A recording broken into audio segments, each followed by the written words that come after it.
Marion.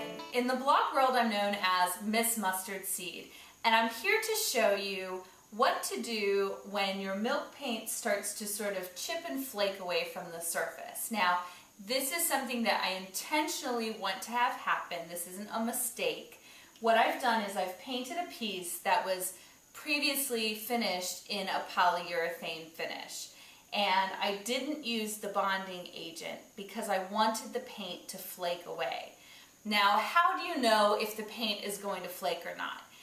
It's a bit of a gamble. Milk paint can be a little bit unpredictable in that way, but that's part of what I like about it because it will chip in some places and not in others, and it will give this very authentic aged finish. So if you do not want the chipping and you're painting a surface that's already painted or finished, just simply add the bonding primer. And for a little additional insurance, you can lightly sand it or use a deglossing agent or something like that, just to make sure that it doesn't chip or flake if you don't want it to.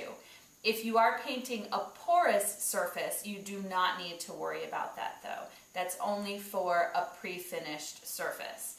So I've painted out this piece, and I had a feeling it was probably going to chip because, first of all, the finish was, I'd say pretty glossy. It wasn't high gloss, super slick, but it had a pretty shiny finish on it.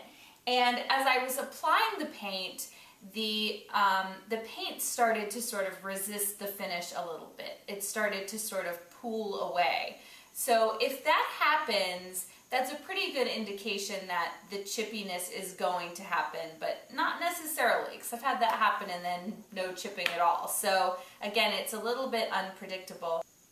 I did have it happen on this piece though, and I have seen it starting to chip and flake a little bit.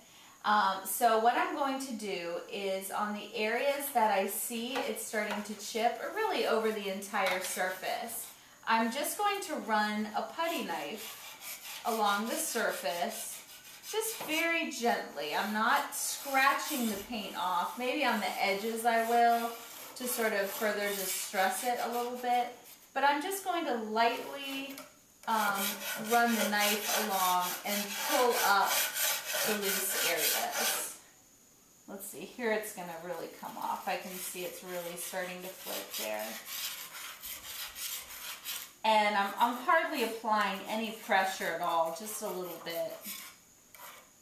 Now, once it flakes, it's not going to keep flaking. I've had people ask me that, like, so is the paint just gonna flake off until eventually there's no paint at all? But once I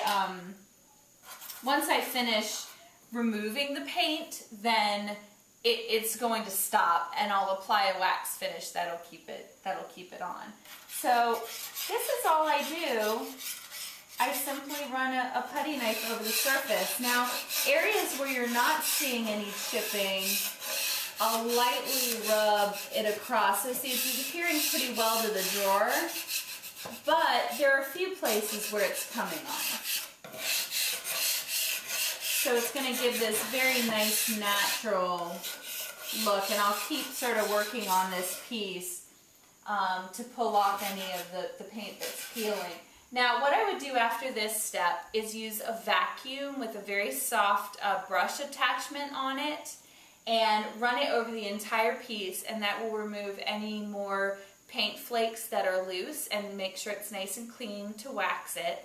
And then I'll apply a coat of wax, which I'll show a video on waxing as well.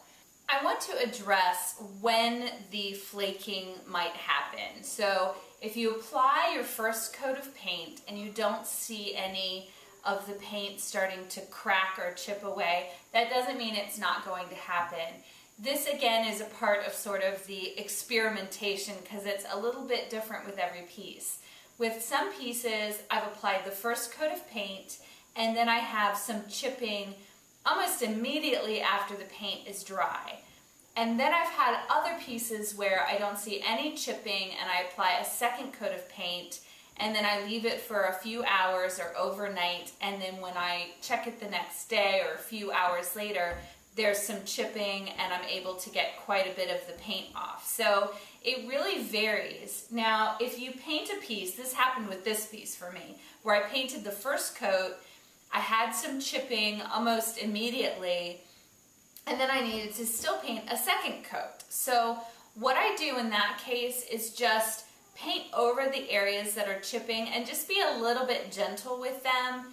And I sort of like the look that I get. You get almost this sort of where paint is a little crusty and then it's chipped away. So I really enjoy it. For people who are control freaks and aren't going to be able to handle the randomness of the milk paint, I would suggest just using the bonding agent and distressing with sandpaper if this is going to be frustrating for you. But I love the process of not knowing what's going to happen and just letting a piece sort of develop. And I've never had a piece turn out where I just hated it and had to start over.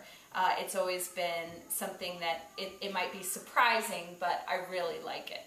Now, if you paint a piece and it ends up looking like this, where the paint is just totally peeling off, then this is just too much. You're not going to have any paint sticking here at all.